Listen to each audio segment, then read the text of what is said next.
Hi friends, welcome back to my channel. Friends, ಇವತ್ತು ತುಂಬಾ soft ಆದ ಫ್ಲಫಿ ಆದ ಮಲ್ಲಿಗೆ ಅಂತ ಮೃದುವಾದ ಇಡ್ಲಿ ಮಾಡೋದು ಹೇಗೆ ಅಂತ ತೋರಿಸ್ತಾ ಇದ್ದೀನಿ. ಜೊತೆಗೆ ಕೆಲವು ಸೀಕ್ರೆಟ್ ಟಿಪ್ಸ್ನ ಕೂಡ ಹೇಳ್ತಾ ಇದ್ದೀನಿ. ಹೊಸದಾಗಿ ಕಲಿತಾ ಇರೋರು ಕೂಡ ತುಂಬಾ ಸುಲಭವಾಗಿ ಮಾಡ್ಕೋಬೋದು. ವಿಡಿಯೋನ ಸ್ಕಿಪ್ ಮಾಡದೆ ನೋಡಿ. ಬನ್ನಿ ಮಾಡೋ ವಿಧಾನ ಹೇಗೆ ಅಂತ ನೋಡೋಣ. ಇಡ್ಲಿ ಮಾಡೋದಕ್ಕೆ ಮೊದಲಿಗೆ ನಾನು 2 ಕಪ್ಪಷ್ಟು ಇಡ್ಲಿ ಅಕ್ಕಿಯನ್ನು ತೊಗೊಂಡಿದ್ದೀನಿ. ನೀವು ರೇಷನ್ ಅಕ್ಕಿಯನ್ನು ಕೂಡ ಬಳಸ್ಬೋದು, ಆದರೆ ಇಡ್ಲಿ ಅಕ್ಕಿಯನ್ನೇ ಬಳಸೋದ್ರಿಂದ ತುಂಬಾ ಮೃದುವಾದ ಮಲ್ಲಿಗೆ ಥರ ಇಡ್ಲಿ ಬರುತ್ತೆ. ಹಾಗೆ ಅರ್ಧ ಟೀ ಸ್ಪೂನಷ್ಟು ಮೆಂತ್ಯ ಕೂಡ ಹಾಕ್ಕೋತಾ ಇದ್ದೀನಿ. ನಂತರ ಅರ್ಧ ಕಪ್ಪಷ್ಟು ಉದ್ದಿನ ಬೇಳೆಯನ್ನು ಹಾಕ್ಕೋತಾ ಇದ್ದೀನಿ. ನೀವು ಬೇಕಿದ್ರೆ ಉದ್ದಿನ ಕಾಳನ್ನು ಸಹ ಹಾಕ್ಕೋಬೋದು, ಅದು ಇನ್ನೂ ಕೂಡ ತುಂಬ ಚೆನ್ನಾಗಿ ಬರುತ್ತೆ. ಹಾಗೆ 1/4 ಕಪ್ಪಷ್ಟು ಸಾಬುದಾನ ಹಾಕ್ಕೋತಾ ಇದ್ದೀನಿ.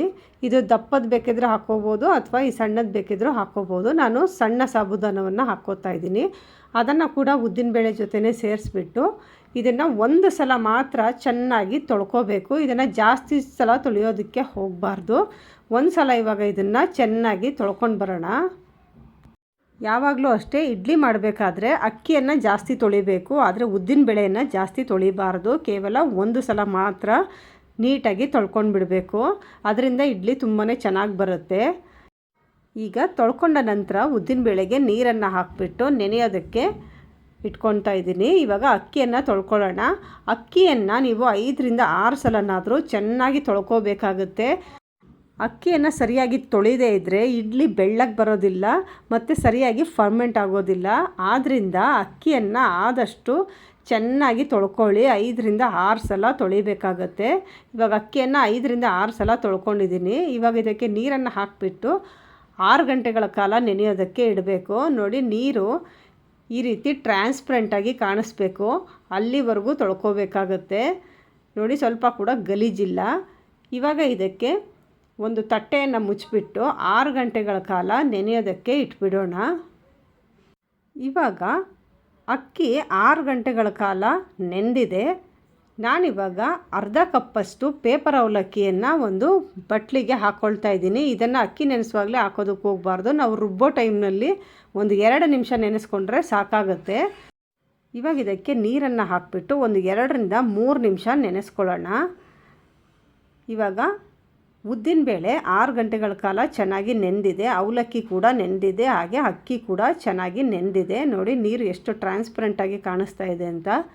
ಮೊದಲಿಗೆ ಉದ್ದಿನಬೇಳೆಯನ್ನು ರುಬ್ಕೊಳ್ಳೋಣ. ಉದ್ದಿನಬೇಳೆ ಸ್ವಲ್ಪ ಕೂಡ ತರಿಯಾಗಿ ಇರಬಾರ್ದು, ಪೂರ್ತಿ ನುಣ್ಣಗೆ ರುಬ್ಕೋಬೇಕು. ಉದ್ದಿನಬೇಳೆ ಜೊತೆಗೇ ನಾವು ನೆನೆಸ್ಕೊಂಡಂಥ ಅವಲಕ್ಕಿಯನ್ನು ಕೂಡ ಹಾಕೋತಾ ಇದ್ದೀನಿ. ನಾನು ಇದನ್ನು ರುಬ್ಬೋದಕ್ಕೆ ಉದ್ದಿನಬೇಳೆಯನ್ನು ನೆನೆಸ್ಕೊಂಡಂಥ ನೀರನ್ನೇ ಬಳಸ್ತಾ ಇದ್ದೀನಿ.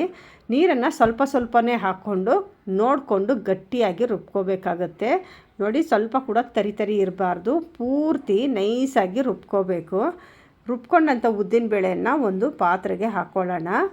ನಂತರ ಇವಾಗ ಅಕ್ಕಿಯನ್ನು ರುಬ್ಕೋಬೇಕು. ಅಕ್ಕಿಯನ್ನು ತರಿಯಾಗಿ ರುಬ್ಕೋಬೇಕಾಗತ್ತೆ. ಸ್ವಲ್ಪ ರವೆ ಟೈಪ್ ಇರಬೇಕು, ಪೂರ್ತಿ ನುಣ್ಣಗೆ ರುಬ್ಬೋದಕ್ಕೆ ಹೋಗಬೇಡಿ.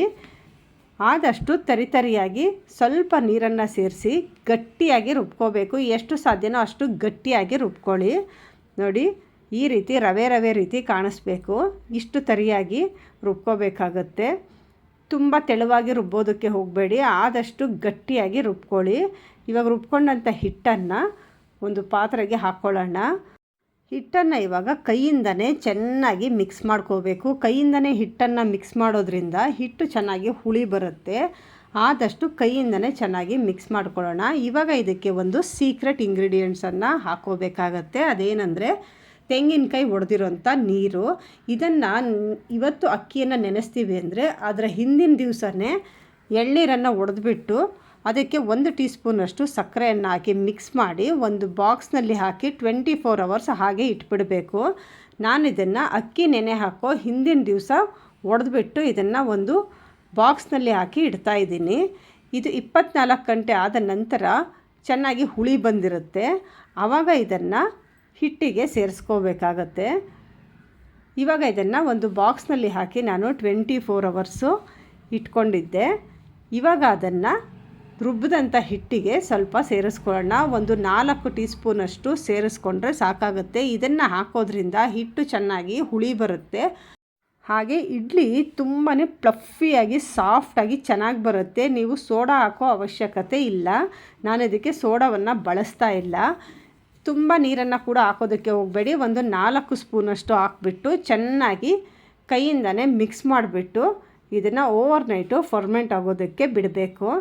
ಚಳಿಗಾಲ ಅಥವಾ ಮಳೆಗಾಲ ಇದ್ದಾಗ ಹಿಟ್ಟು ಬೇಗ ಫರ್ಮೆಂಟ್ ಆಗೋದಿಲ್ಲ. ಅದರಿಂದ ಏನು ಮಾಡಬೇಕಂದ್ರೆ ಒಂದು ತಟ್ಟೆಗೆ ನಾನು ಬಿಸಿ ನೀರನ್ನು ಹಾಕ್ಕೊಳ್ತಾ ಇದ್ದೀನಿ.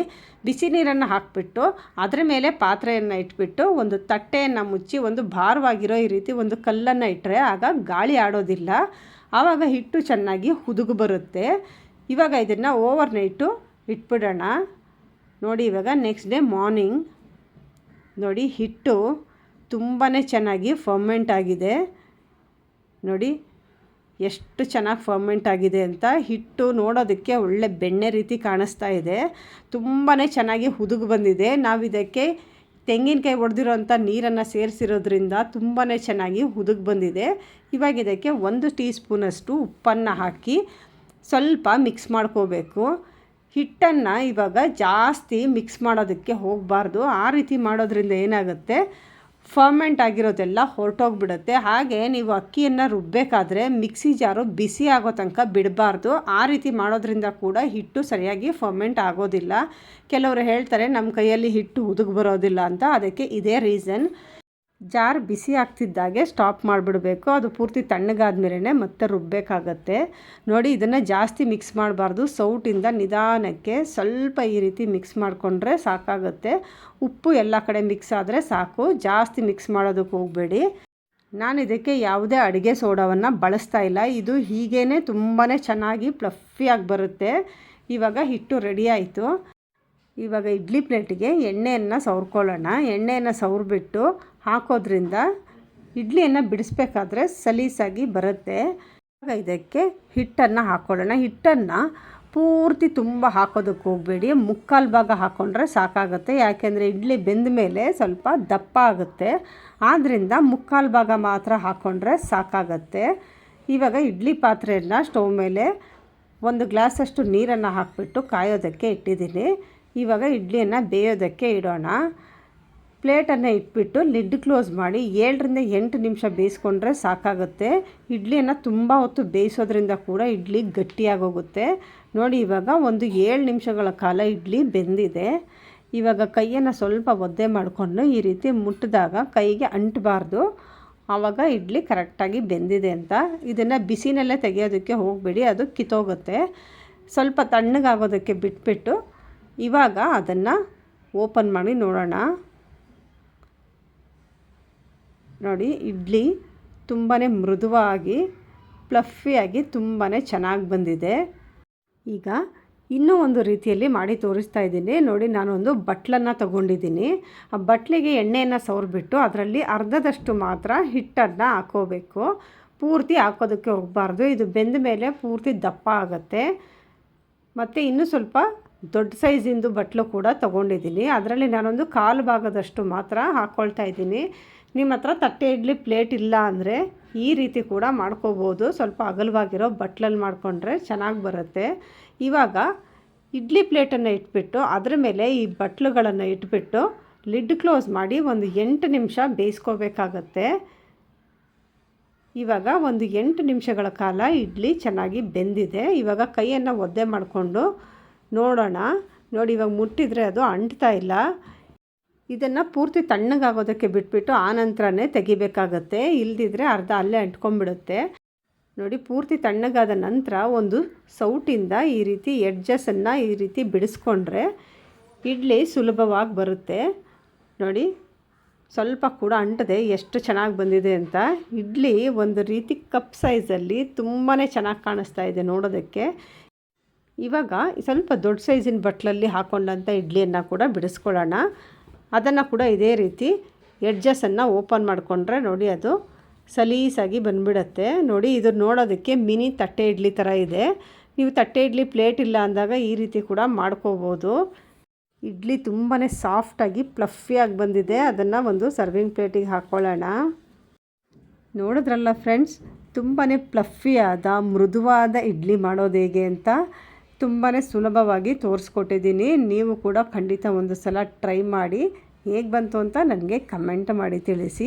ಈ ರೆಸಿಪಿ ನಿಮಗೆ ಇಷ್ಟ ಆಗಿದ್ದರೆ ಒಂದು ಲೈಕ್ ಮಾಡಿ, ಶೇರ್ ಮಾಡಿ, ಸಬ್ಸ್ಕ್ರೈಬ್ ಮಾಡಿಲ್ಲ ಅಂದರೆ ಸಬ್ಸ್ಕ್ರೈಬ್ ಮಾಡಿ, ಬೆಲ್ ಐಕಾನ್ ಟಚ್ ಮಾಡಿ. ಇಷ್ಟೊತ್ತು ವಿಡಿಯೋ ನೋಡಿದ್ದಕ್ಕಾಗಿ ಧನ್ಯವಾದಗಳು. ಮತ್ತೊಂದು ಹೊಸ ರೆಸಿಪಿ ಜೊತೆ ಮತ್ತೆ ಭೇಟಿ ಮಾಡೋಣ. ಅಲ್ಲಿವರೆಗೂ ಟೇಕ್ ಕೇರ್. ಬಾಯ್ ಬಾಯ್.